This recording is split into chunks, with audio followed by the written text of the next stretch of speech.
Simba es un proyecto gratuito de promoción de la lectura. Ayúdanos a que nuestros libros lleguen a más gente compartiendo lecturas en las redes sociales. Si puedes y quieres, también puedes hacer una donación para mantener el proyecto y posibilitar que nuestra biblioteca siga creciendo. La ronca Leopoldo Alas Clarín. Cuento. Juana González era otra dama joven en la compañía de Petra Serrano, pero además era otra doncella de Petra, aunque de más categoría que la que oficialmente desempeñaba el cargo.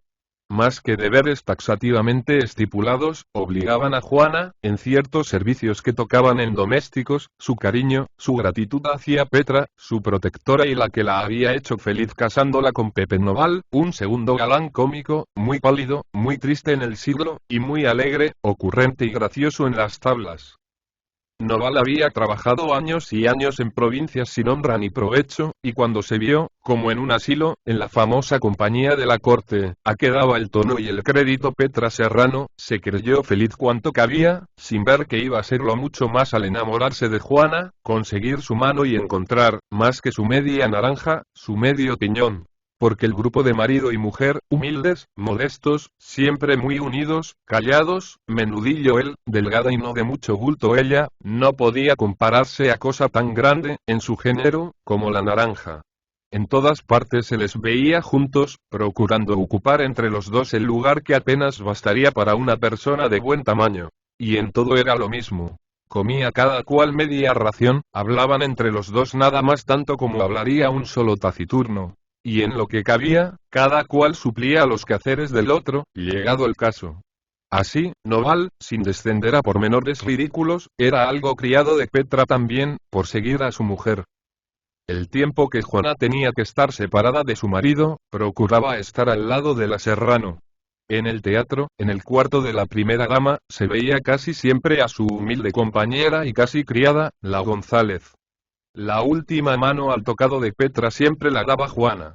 Y en cuanto no se la necesitaba iba a sentarse, casi acurrucada, en un rincón de un diván, a oír y callar, a observar, sobre todo. Que era su pasión aprender en el mundo y en los libros todo lo que podía. Leía mucho, juzgaba a su manera, sentía mucho y bien. Pero de todas estas gracias solo sabía Pepe Noval, su marido, su confidente, único ser del mundo ante el cual no le daba a ella mucha vergüenza ser una mujer ingeniosa, instruida, elocuente y soñadora. A solas, en casa, se lucían el uno ante el otro. Porque también Noval tenía sus habilidades. Era un gran trágico y un gran cómico. Pero delante del público y de los compañeros no se atrevía a desenvolver sus facultades, que eran extrañas, que chocaban con la rutina dominante. Profesaba Noval, sin grandes teorías, una escuela de naturalidad escénica, de sinceridad patética, de jovialidad artística, que exigía, para ser apreciada, condiciones muy diferentes de las que existían en el gusto y las costumbres del público, de los autores, de los demás cómicos y de los críticos. Ni el marido de Juana tenía la pretensión de sacar a relucir su arte recóndito, ni Juana mostraba interés en que la gente se enterase de que ella era lista, ingeniosa, perspicaz, capaz de sentir y ver ancho. Las pocas veces que Noval había ensayado representar a su manera, separándose de la rutina, en que se le tenía por un galán cómico muy aceptable, había recogido sendos desengaños. Ni el público ni los compañeros apreciaban ni entendían aquella clase de naturalidad en lo cómico. Noval, sin odio ni miel, se volvía a su concha, a su humilde cáscara de actor de segunda fila. En casa se desquitaba haciendo desternillarse de risa a su mujer, o aterrándola con el Otelo de su invención y entristeciéndola con el Hamlet que él había ideado. Ella también era mejor cómica en casa que en las tablas. En el teatro y ante el mando entero, menos ante su marido, a solas, tenía un defecto que venía a hacer de ella una lisiada del arte, una sacerdotisa irregular de Thalía. Era el caso que, en cuanto tenía que hablar a varias personas que se dignaban a callar para escucharla, a Juana se le ponía una pelilla en la garganta y la voz le salía, como por un cendal, velada, tenue. Una voz de modestia histérica, de un timbre singular, que tenía una especie de gracia inexplicable, para muy pocos, y que el público en general solo apreciaba en rarísimas ocasiones. A veces el papel, en determinados momentos, se amoldaba al defecto fonético de la González, y en la sala había un rumor de sorpresa, de agrado, que el público no se quería confesar, y que despertaba leve murmullo de vergonzante admiración. Pasaba aquella ráfaga, que daba a Juana más pena que alegría, y todo volvía a su estado. La González seguía siendo una discreta actriz de las más modestas, excelente amiga, nada envidiosa, servicial, agradecida, pero casi imposibilitada para medrar y llamar la atención de veras. Juana por sí, por sus pobres habilidades de la escena, no sentía aquel desvío, aquel menosprecio compasivo. Pero en cuanto al desdén con que se miraba el arte de su marido, era otra cosa. En silencio, sin decírselo a él siquiera, la González sentía como una espina la ceguera del público, que, por rutina, era injusto con Noval, por no ser lince. Una noche entró en el cuarto de la Serrano el crítico a quien Juana, a sus solas, consideraba como el único que sabía comprender y sentir lo bueno y mirar su oficio con toda la honradez escrupulosa que requiere. Era don Ramón Baluarte, que frisaba en los 45, uno de los pocos ídolos literarios a quien Juana tributaba culto secreto, tan secreto, que ni siquiera sabía de él su marido. Juana había descubierto en Baluarte la absoluta sinceridad literaria, que consiste en identificar nuestra moralidad con nuestra pluma, gracia suprema que supone el verdadero dominio del arte, cuando éste es reflexivo, un candor primitivo, que solo tuvo la poesía cuando todavía no era cosa de literatura. No escandalizar jamás, no mentir jamás, no engañarse ni engañar a los demás, tenía que ser el lema de aquella sinceridad literaria que tan pocos consiguen y que los más ni siquiera procuran. Baluarte, con tales condiciones, que Juana había adivinado a fuerza de admiración, tenía pocos amigos verdaderos, aunque sí muchos admiradores, no pocos envidiosos e infinitos partidarios, por temor a su imparcialidad terrible.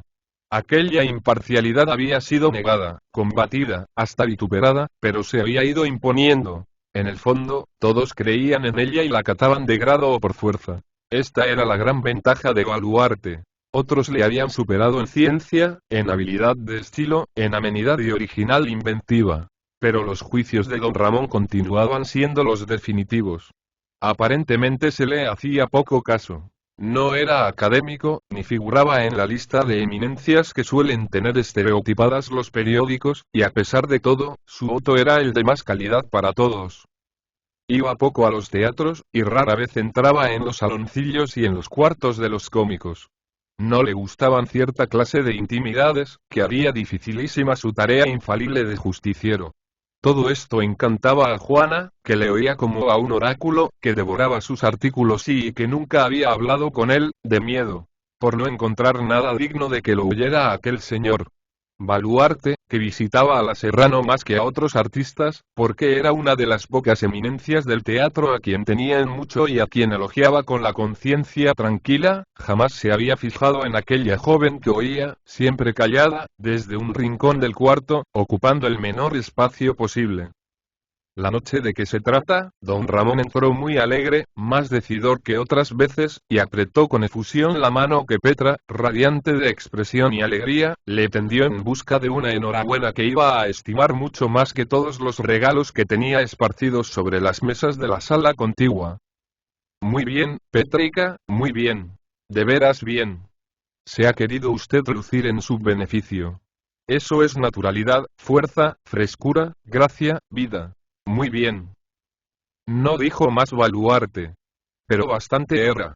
Petra no veía su imagen en el espejo, de puro orgullo. De orgullo no, de vanidad, casi convertida de vicio en virtud por el agradecimiento. No había que esperar más elogios. Don Ramón no se repetía. Pero la Serrano se puso a rumiar despacio lo que había oído. A poco rato, don Ramón añadió. Ah. Pero entendámonos. No es usted sola quien está de enhorabuena. He visto ahí un muchacho, uno pequeño, muy modesto, el que tiene con usted aquella escena incidental de la limosna y... Pepito, Pepe Novali. No sé cómo se llama. Ha estado admirable. Me ha hecho ver todo un teatro como debía verlo y no lo hay y el chico tal vez no sabrá lo que hizo pero estuvo de veras inspirado. Se le aplaudió, pero fue poco. Oh. Cosa soberbia. Como no le echen a perder con elogios tontos y malos ejemplos, ese chico tal vez sea una maravilla y Petra, a quien la alegría deslumbraba de modo que la hacía buena y no la dejaba sentir la envidia, se volvió sonriente hacia el rincón de Juana, que estaba como la grana, con la mirada extática, fija en don Ramón Baluarte. Ya lo oyes, Juana. Y cuenta que el señor Baluarte no adula. Esta señorita. Y esta señora es la esposa de Pepito Noval, a quien usted tan justamente elogia.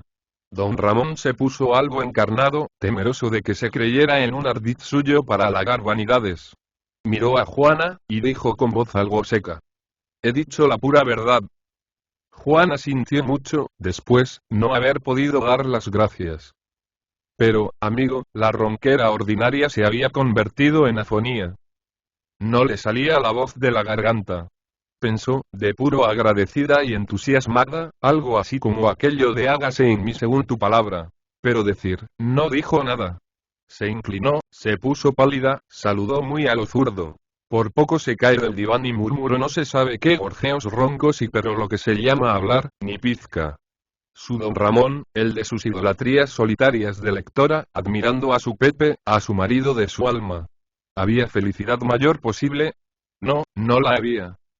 Baluarte, en noches posteriores, reparó varias veces en un joven que entre bastidores le saludaba y sonreía como adorándole. Era Pepe Noval, a quien su mujer se lo había contado todo.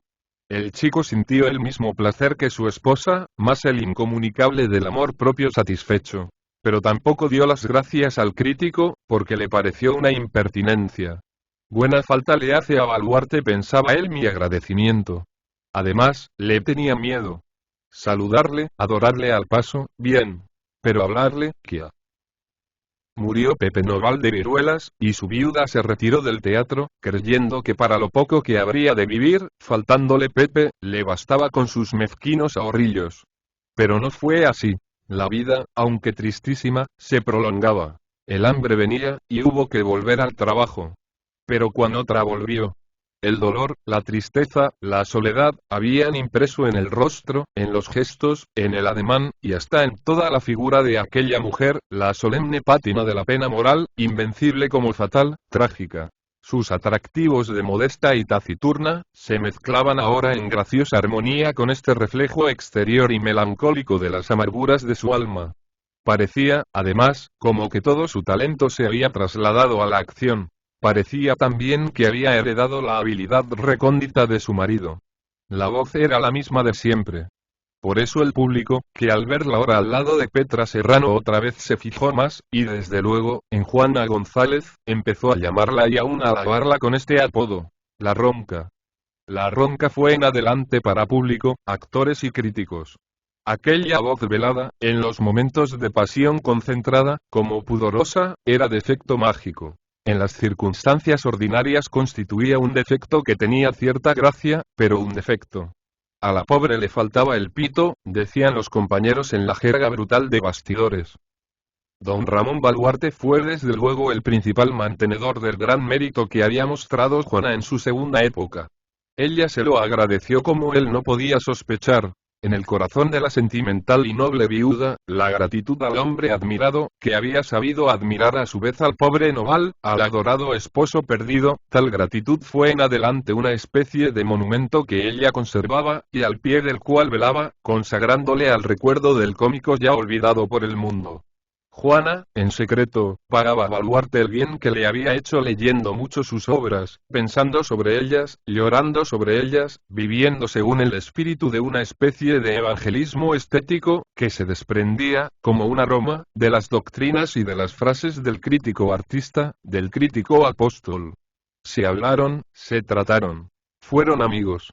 La Serrano los miraba y se sonreía. Estaba enterada. Conocía el entusiasmo de Juana por Baluarte. Un entusiasmo que, en su opinión, iba mucho más lejos de lo que sospechaba Juana misma, y si al principio los triunfos de la González la alarmaron un poco, ella, que también progresaba, que también aprendía, no tardó mucho en tranquilizarse.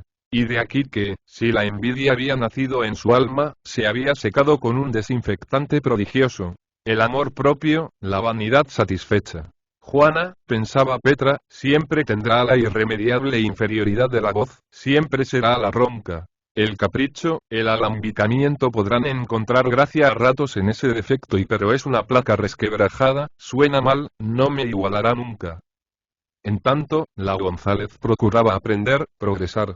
Quería subir mucho en el arte, para desagraviar en su persona a su marido olvidado. Seguía las huellas de su ejemplo. Ponía en práctica las doctrinas ocultas de Pepe, y además se esmeraba en seguir los consejos de Baluarte, de su ídolo estético. Y por agradarle a él lo hacía todo. Y hasta que llegaba la hora de su juicio, no venía para Juana el momento de la recompensa que merecían sus esfuerzos y su talento. En esta vida llegó a sentirse hasta feliz, con un poco de remordimiento. En su alma juntaba el amor del muerto, el amor del arte y el amor del maestro amigo. Verle casi todas las noches, oírle de tarde en tarde una frase de elogio, de animación, qué dicha. Una noche se trataba con toda solemnidad en el saloncillo de la Serrano la ardua cuestión de quiénes debían ser los pocos artistas del teatro español a quien el gobierno había de designar para representar dignamente nuestra escena en una especie de certamen teatral que celebraba una gran corte extranjera. Había que escoger con mucho cuidado. No habían de ir más que las eminencias que fuera de España pudieran parecerlo también. Baluarte era el designado por el ministro de Fomento para la elección, aunque oficialmente la cosa parecía encargada a una comisión de varios. En realidad, Baluarte era el árbitro. De esto se trataba. En otra compañía ya había escogido. Ahora había que escoger en la de Petra. Se había convenido ya, es claro, en que iría al certamen, exposición o lo que fuese, Petra Serrano. Baluarte, en pocas palabras, dio a entender la sinceridad con que proclamaba el sólido mérito de la actriz ilustre. Después, no con tanta facilidad, se decidió que la acompañara Fernando, galán joven que a su lado se había hecho eminente de veras. En el saloncillo estaban las principales partes de la compañía. Baluarte y otros 2 o 3 literatos, íntimos de la casa. Hubo un momento de silencio embarazoso. En el rincón de siempre, de antaño, Juana González, como en capilla, con la frente humillada, ardiendo de ansiedad, esperaba una sentencia en palabras o en una preterición dolorosa. Baluarte no se acordaba de ella. Los ojos de Petra brillaban con el sublime y satánico esplendor del egoísmo en el paroxismo. Pero callaba. Un infame, un envidioso, un cómico envidioso, se atrevió a decir. ¿Y no va la ronca? Baluarte, sin miedo, tranquilo, sin vacilar, como si en el mundo no hubiera más que una balanza y una espada, y no hubiera corazones, ni amor propio, ni nervios de artista, dijo al punto, con el tono más natural y sencillo. ¿Quién, Juanita? No. Juana ya sabe dónde llega su mérito. Su talento es grande, pero y no es a propósito para el empeño de que se trata. No puede ir más que lo primero de lo primero. Y sonriendo, añadió. Esa voz que a mí me encanta muchas veces y en arte, en puro arte, en arte de exposición, de rivalidad, la perjudica. Lo absoluto es lo absoluto. No se habló más. El silencio se hizo insoportable, y se disolvió la reunión. Todos comprendieron que allí, con la apariencia más tranquila, había pasado algo grave. Quedaron solos Petra y Baluarte. Juana había desaparecido. La Serrano, radiante, llena de gratitud por aquel triunfo, que solo se podía deber a un Baluarte, le dijo, por ver si le hacía feliz también halagando su vanidad. Buena la ha hecho usted. Estos sacerdotes de la crítica son implacables. Pero criatura, ¿usted no sabe que le ha dado un golpe mortal a la pobre Juana? ¿No sabe usted y que se desaire y la mata? Y volviéndose al crítico con ojos de pasión, y tocándole casi el rostro con el suyo, añadió con misterio. Usted no sabe, no ha comprendido que Juana está enamorada y loca y perdida por su Baluarte, por su ídolo. Que todas las noches duerme con un libro de usted entre sus manos. Que le adora. Al día siguiente se supo que la ronca había salido de Madrid, dejando la compañía, dejándolo todo. No se la volvió a ver en un teatro hasta que años después el hambre la echó otra vez a los de provincias, como echa al lobo a poblado en el invierno. Don Ramón Baluarte era un hombre que había nacido para el amor, y envejecía soltero, porque nunca le había amado una mujer como él quería ser amado. El corazón le dijo entonces que la mujer que le amaba como él quería era la ronca, la de la fuga. A buena hora. Y decía suspirando el crítico al acostarse. El demonio del sacerdocio.